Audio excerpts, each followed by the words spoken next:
Welcome to a world of legends and wonders. This is the legend of Lake Toba. Long ago, there lived a young man named Toba. He wandered from place to place until one day his steps stopped by the bank of a beautiful river. The water was clear, glimmering like glass under the sunlight, and its gentle murmur soothed his weary heart. Toba looked around, took a deep breath, and smiled with relief. This place is so peaceful. I will stay here, he said softly. So, he built a small hut by the riverside. From that moment, he lived a simple life, farming a small piece of land and fishing for his daily meal. One day, Toba went to the river to fish. He sat on a large rock, gazing at the sparkling, crystal-clear water. I hope I can catch a big fish today, he said with a smile. Not long after, his fishing line tugged hard. He pulled it with all his strength, and to his astonishment, a large golden fish emerged from the water. Its shimmering scales reflected the light, and its eyes were green like emeralds. Wow, what a lucky day! This fish is incredibly beautiful.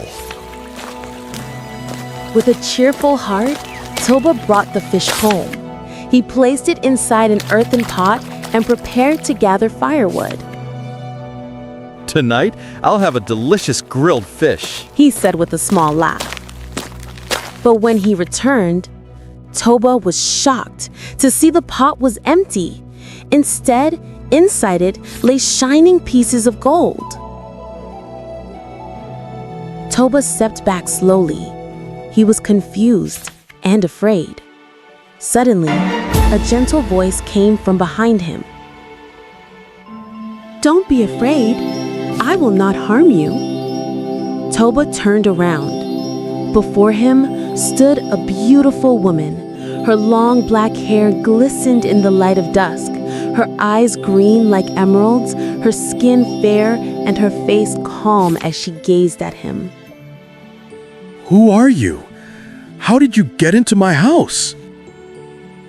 "I am the fish you caught earlier. The gold in the pot, those are my scales. I am a princess who was cursed by the gods. You have freed me from that curse. If you allow it, let me stay here with you." Toba was silent. Deep in his heart, he knew his life would never be the same again. He nodded slowly, gazing at the princess in awe. And from that moment on, two souls from different worlds were bound together by destiny. Time passed by. Day after day, Toba and the princess lived peacefully by the river. Their smiles and laughter filled the little hut with warmth. As the days went on, a seed of love grew between them, until one night, under the beautiful light of the full moon, Toba gathered his courage to speak his heart.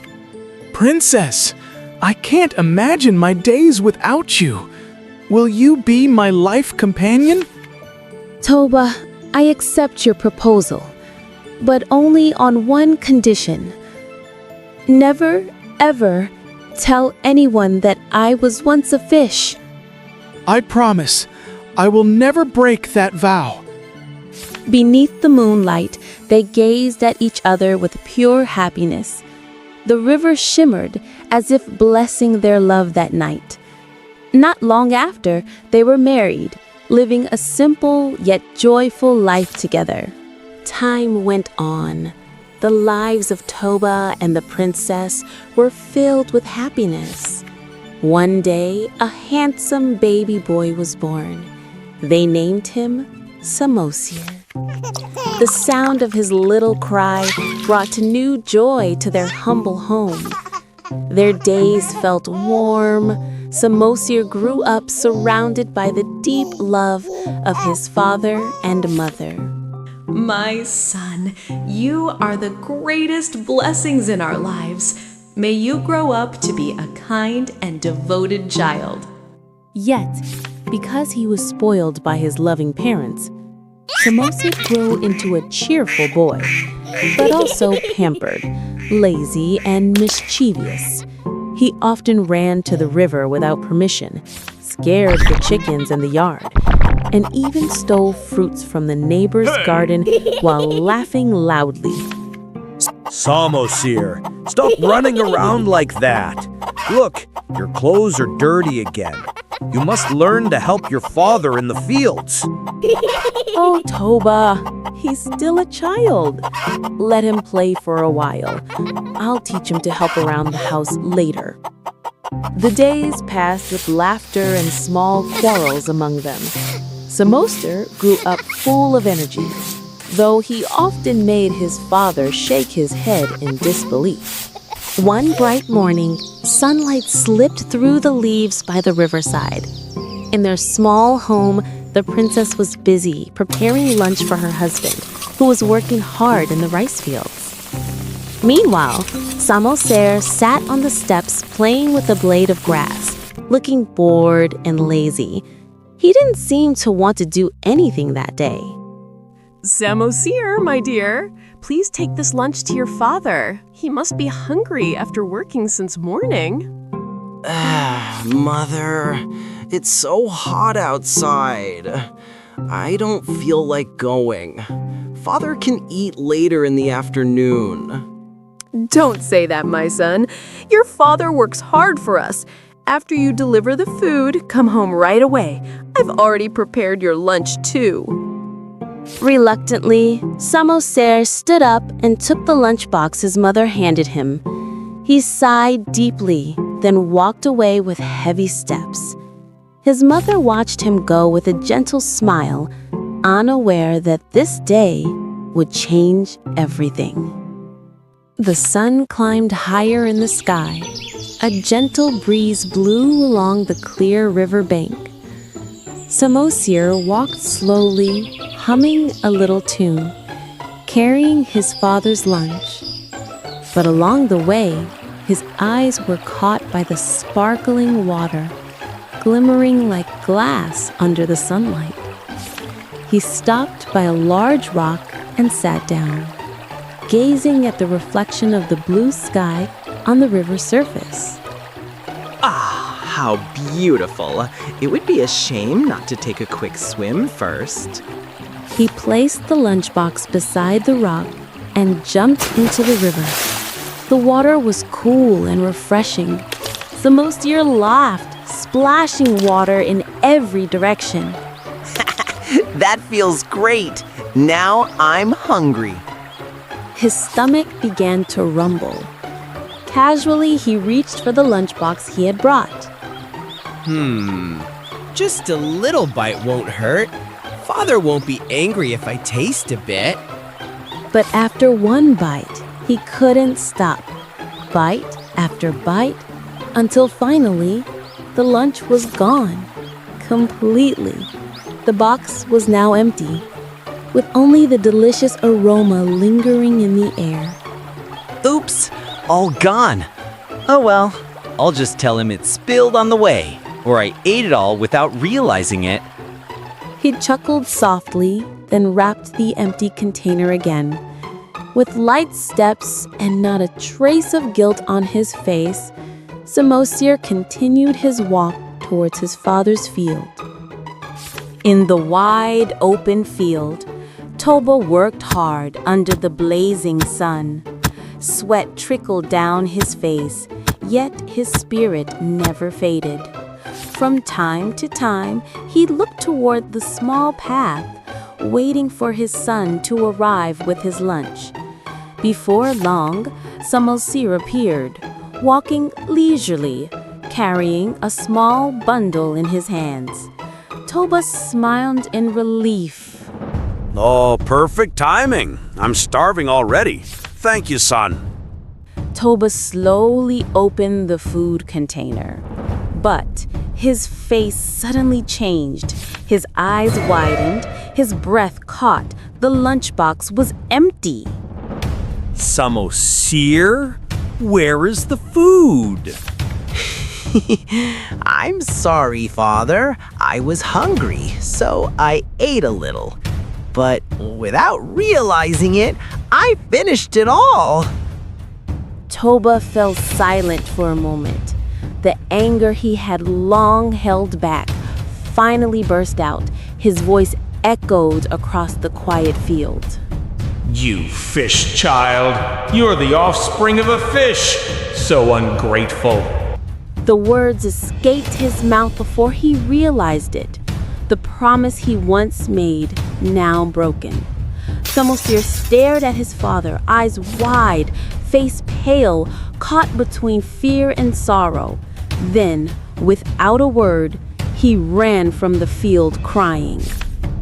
Samosir ran as fast as he could, tears streaming down his face along the path. His sobs mixed with the whisper of the cold evening wind.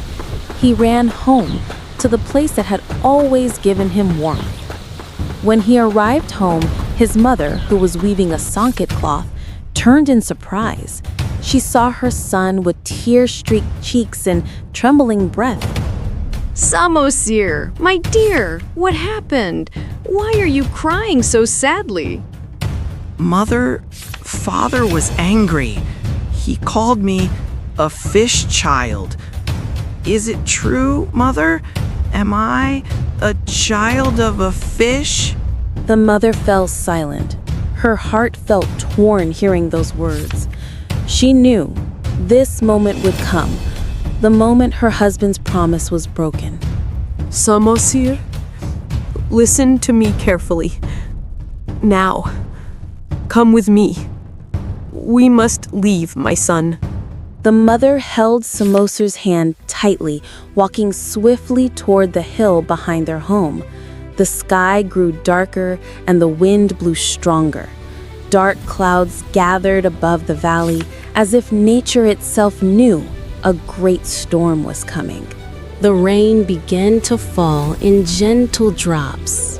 The gray sky rumbled with thunder, and lightning flashed across the horizon. The mother and Samosir kept running toward the tall hill, passing through fields now flooded with rising water. Their breaths grew heavy. As they reached the slope, the mother stopped and held her son's shoulders tightly. Her eyes shimmered with tears, her voice trembling yet filled with love. Samosir, my son, listen carefully to me. Run to the highest hill and stay there. No matter what happens, do not come down, my child. Mother, why are you saying this? I'm scared. I don't want to leave you.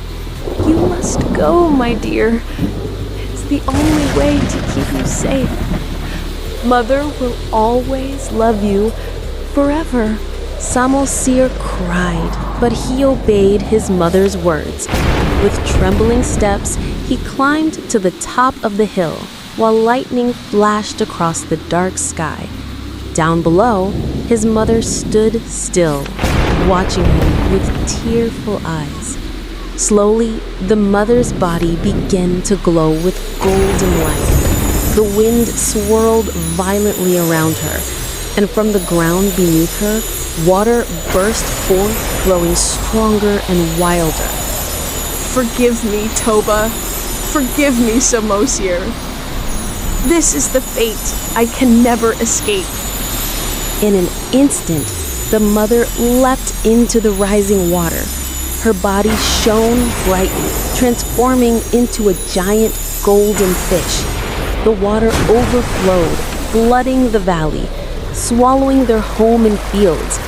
Thunder roared, the earth trembled, and from that moment, the water kept rising until it formed a vast lake. The rain slowly stopped. The dark sky began to open, and sunlight pierced through the remaining clouds, casting golden reflections upon the vast, calm water. From above, Samosir gazed at the breathtaking sight with wide eyes. Down below, the valley that once was their home had now transformed into a giant lake. Its surface shimmered like glass, reflecting the golden rays of the morning sun. Mother, where are you? Can you still hear me? A gentle breeze blew, carrying tiny droplets that touched Samosir's face. He looked toward the lake, and in the middle of the vast water, he thought he saw the shimmering shadow of a golden fish swimming slowly. From where Samosir stood, a small island began to form in the middle of the lake. The place beneath his feet would later be known as Samosir Island. And the great lake surrounding it? People would call it Lake Toba. Time passed, and the legend lived on. A tale of love, promise, and sacrifice. Of a mother who became one with nature to protect her child. Until this very day, the waters of Lake Toba still glimmer with golden light each time the evening sun touches its surface, as if the princess still swims beneath, watching over them from the depths. Every legend holds a truth, a reminder to keep our promises and to love with a pure heart. Like the waters of Lake Toba, love that endures forever.